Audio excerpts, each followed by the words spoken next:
My name is Susan Pasquarelli, and I live in Taos, New Mexico. And fortunately for me, I've got my studio where I live, and let's take a look. Welcome.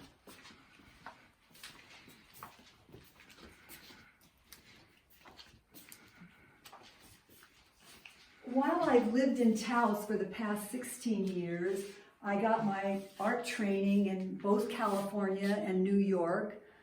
But I've always wanted to live here because nature is so powerful in the Southwest. These three paintings here are part of a series that I'm working on right now. And as an artist, I've always been very interested in layering and layering.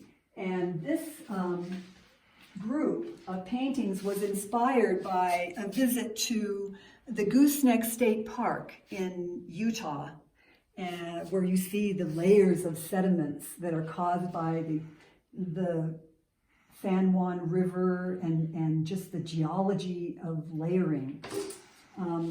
I'd like to bring your attention over here and tell you about how I make these paintings. They begin with a line in the middle of the painting, and from that line, at the top and at the bottom, I then layer very, very, very thin tints of watercolor wash.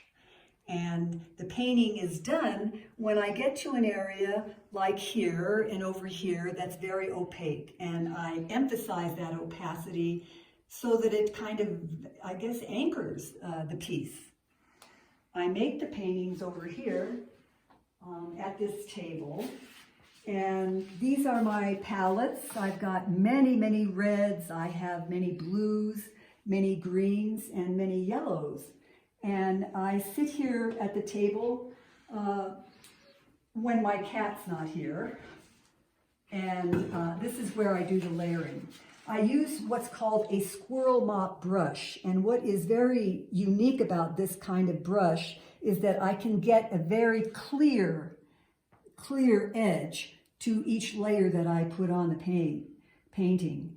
And also, this brush enables me to get a very, very even surface, which is excellent for the subsequent layers that will happen as the painting grows. Now, over here are studies for this.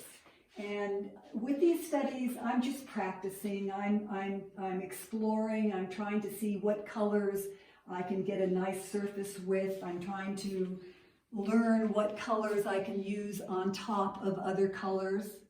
And so they inform the work that I'm doing right now. And before I finish, I'd just like to direct your attention to these paintings right here. And I call them light rings.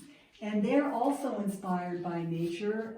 Actually, my walks and hikes out into the sage in the mountains, and there are many, many petroglyphs around here, and there are concentric circles with these petroglyphs, and I don't know much about it beyond that, except that they're very ancient and they're part of nature. And here I use that layering technique, that same layering technique with the light rings, and they are my mandalas, actually.